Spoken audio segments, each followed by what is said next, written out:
Hello everyone, welcome to LSIS society law scholar independent society में आप सभी लोगों का स्वागत है।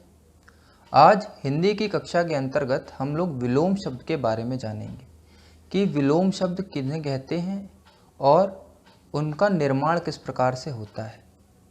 तो सबसे पहले विलोम शब्द के बारे में जान लेते हैं कि विलोम शब्द का अर्थ क्या होता है। तो विलोम का अर्थ होता है उल्टा या विपरीत। इसीलिए कई बार आपके प्रश्नों में आता है कि इस शब्द का विलोम शब्द बतलाएं या इस शब्द का विपरीतार्थी शब्द बताएं। तो विपरीतार्थी का अर्थ विपरीत शब्द से ही होता है या उसका अर्थ विलोम शब्द से ही होता है। तो आपको यह बात ध्यान रखनी है कि अगर प्रश्न ये पूछे कि इस शब्द का विलोम बतलाएं या इस शब्द का विपरीतार्थी शब्द बतलाएं या विपरीत शब्द बतलाएं, तो अर्थ एक ही होगा। आपको उसका विलोम ही लिखना है। ठीक है, आपको कंफ्यूज नहीं होना कि विलोम अलग है और विपरीतार्थी अलग है, दोनों एक ही चीज़ है। ठीक है, तो आपको इस बात का ध्यान रखना है। अब बात करते हैं कि विलोम शब्द के अंदर एक चीज़ और ख़ास बात ये होती है कि किसी भी शब्द का विलोम, ठीक है, किसी भी शब्द का विलोम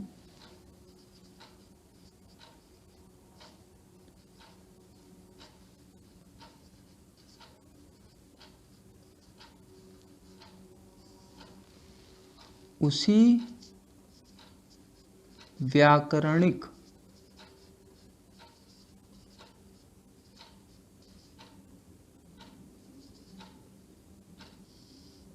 श्रेणी का होगा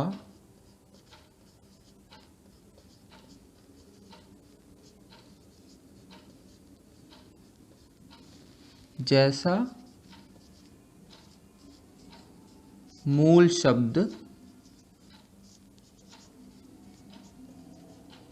है। कहने का अर्थ क्या हुआ यहाँ पे कि अगर कोई शब्द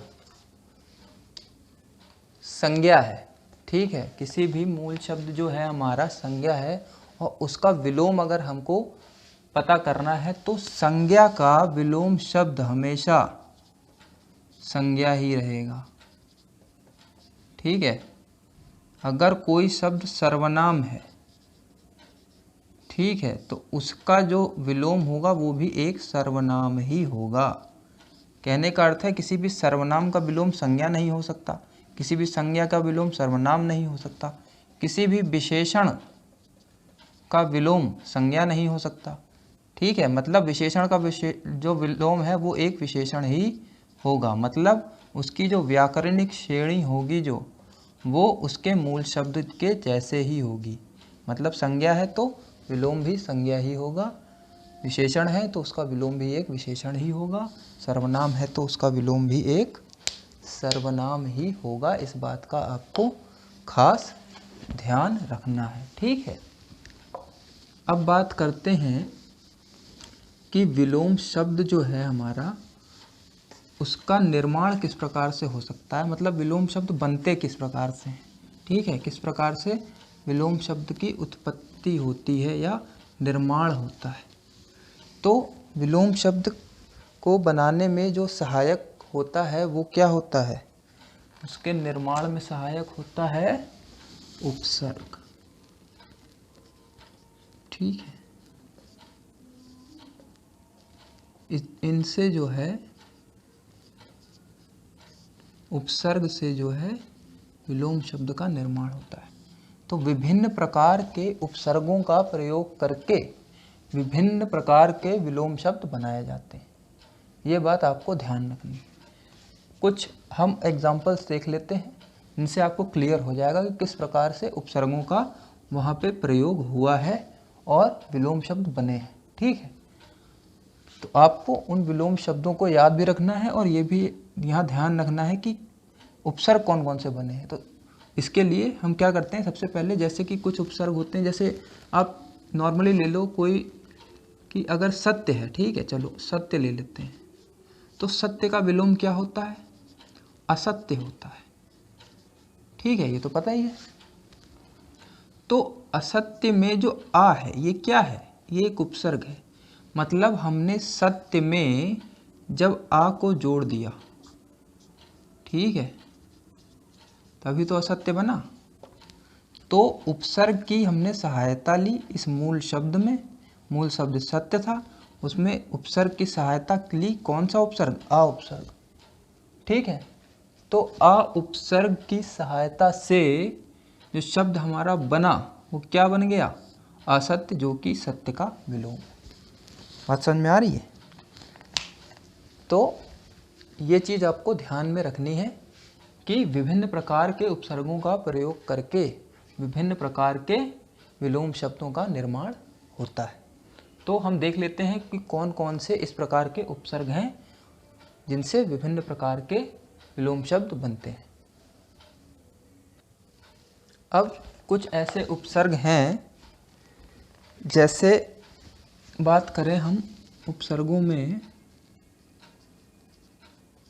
तो सबसे पहले जो कॉमन हमारे आते हैं ध्यान में आ है, ठीक है। आ उपसर्ग का प्रयोग अगर किया जाए, ठीक है, अन का प्रयोग किया जाए या अप का प्रयोग किया जाए, तो इन अगर उपसर्गों का हम प्रयोग करें आ, अन और अप जो है, तो इनसे क्या क्या जो हमारे विलोम बने हैं वो आपको देखने को मिलेंगे। कि आ से अगर, जब मैंने आपको अभी दिखाया कि सत्य था,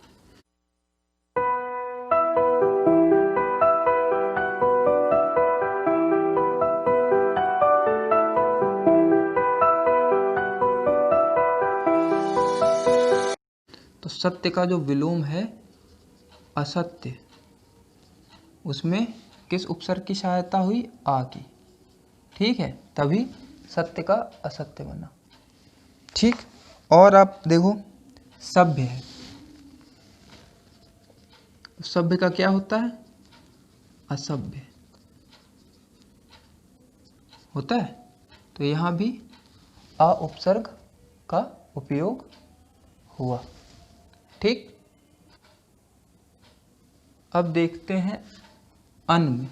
तो अन में आप देखो अगर, तो अगर कोई शब्द है जैसे अभिज्ञ है, तो अभिज्ञ क्या क्या हो जाता है? अनभिज्ञ, ठीक है। अभिज्ञ का उपसर्ग होता, विलोम होता है अनभिज्ञ। तो यहाँ अनभिज्ञ में किसका उपयोग हो रहा है? अन का उपयोग हो रहा है, ठीक है। तो अन के उपयोग से अभिज्ञ का विलोम हमको मिला अनभिज्ञ, ठीक है। और अगर देखें हम, और कौन सा है, अगर शब्द एक देखते हैं उत्तरित, तो उत्तरित में आप देखो, अगर उत्तरित का क्या हो जाएगा? अनुत्तरित हो जाएगा, ठीक है ना। उत्तर का अनुत्तर, उत्तरित का अनुत्तरित। तो अन, यहाँ पे भी अन उपसर्ग प्रयोग में आ रहा है, जिससे हमको उत्तरित शब्द का विपरीत अनुत्तरित प्राप्त हो रहा है। और समझ में आ रही है आप लोगों के? ठीक है। इसी प्रकार से अगर अब देखा जाए, तो अब में अगर आप देखो कोई शब्द, अगर यश देखें हम, ठीक है, यश, एक मिनट, यश को, यश, ठीक है। तो यश का विलोम क्या होता है? अपयश होता है, नहीं होता है? तो यहाँ पे जो अप है, अप उपसर्ग की सहायता से यश का जो विलोम हमको प्राप्त हुआ वो क्या हुआ? अपयश हुआ, ठीक है। और अगर हम देखें कोई शब्द जिसमें है मान, है ना, मान का पता ही है आपको, मान का क्या हो जाता है? अपमान, ठीक है। तो अप, यहाँ भी अप उपसर्ग का प्रयोग करके हमको मान का विलोम मिला अपमान। तो विभिन्न प्रकार के उपसर्गों का प्रयोग करके हमको विभिन्न प्रकार के विलोम शब्द प्राप्त होते हैं या विलोम शब्दों का निर्माण होता है। ठीक है, तो ये बात हमको ध्यान देने वाली है कि जितने भी विलोम शब्द हैं उनमें से अधिकतर का जो निर्माण होता है वो किसकी सहायता से होता है? उपसर्गों की सहायता से, विभिन्न प्रकार के उपसर्गों की सहायता से। और जो अलग अलग उपसर्ग हैं कई सारे हम देख लेते हैं, जैसे निर है। ठीक है, निर का अगर आप देखो तो निर में क्या होता है, जैसे सापेक्ष, तो सापेक्ष का निरपेक्ष हो जाता है। तो यहाँ पे जो निर आया ये इसकी सहायता से, सापेक्ष जो है निरपेक्ष कैसे बना? निर उपसर्ग की सहायता से। ठीक है, तो ये बात आपको ध्यान रखनी है। ऐसे बहुत सारे हैं, आ, अन, अप, निर, इसी प्रकार से दुर है, दुस है, कु है। ऐसे कई सारे उपसर्गों का प्रयोग करके हमको विभिन्न प्रकार के विलोम शब्द प्राप्त होते हैं। ठीक है, और कई विलोम शब्द जो हैं वो अपने आप में सार्थक होते हैं। वहाँ जरूरी, ये ऐसा जरूरी नहीं है कि सभी विलोम शब्दों में उपसर्गों का प्रयोग होगा, लेकिन अधिकतर में होता है। ठीक है, अब जैसे मान लो दिन है, तो दिन का रात है। अब यहाँ पे किसी उपसर्ग का प्रयोग हुआ क्या? नहीं हुआ, है ना। आज है, उसका कल हो गया। ठीक है, सुबह का शाम हो गया। तो कुछ शब्द ऐसे भी हैं जिनका विलोम शब्द में हमको उपसर्ग की सहायता नहीं पड़ती, लेकिन कई ऐसे भी विलोम शब्द हैं जिनके अंतर्गत हमको उपसर्गों की सहायता पड़ती है। तो इस बात का आपको ध्यान रखना है कि जहाँ पर हमें यह दिखे कि किन किन उपसर्गों का उपयोग करके हमको विलोम शब्द मिल सकते हैं, तो वहाँ हमें उन उपसर्गों का इस्तेमाल करना है और विलोम शब्द निर्माण करने का प्रयास करना है। ठीक है, या ढूंढने की कोशिश करनी है, जिससे आसानी हो जाएगी कि अगर आपको विलोम शब्द नहीं भी पता है तो आप उसे खोज सकते हैं। ठीक है, वैसे ज़्यादातर विलोम शब्द आपको याद करने पड़ेंगे। आप किसी भी एक अच्छी किताब में अगर आप देखें तो उसमें कई सारे विलोम शब्द दिए होते हैं जो परीक्षा उपयोगी होते हैं। अगर आप लोगों को ज़रूरत होगी तो मैं कुछ विलोम शब्दों जो परीक्षा उपयोगी हैं उनकी एक लिस्ट बना के आपको भेज दूंगा। आप कमेंट बॉक्स में मुझे बतलाएं। आप सभी का बहुत बहुत शुक्रिया। अगर आपको यह वीडियो पसंद आई है तो इसको लाइक करें, वीडियो को शेयर करें, चैनल को सब्सक्राइब करना ना भूलें। आप सभी का बहुत बहुत धन्यवाद।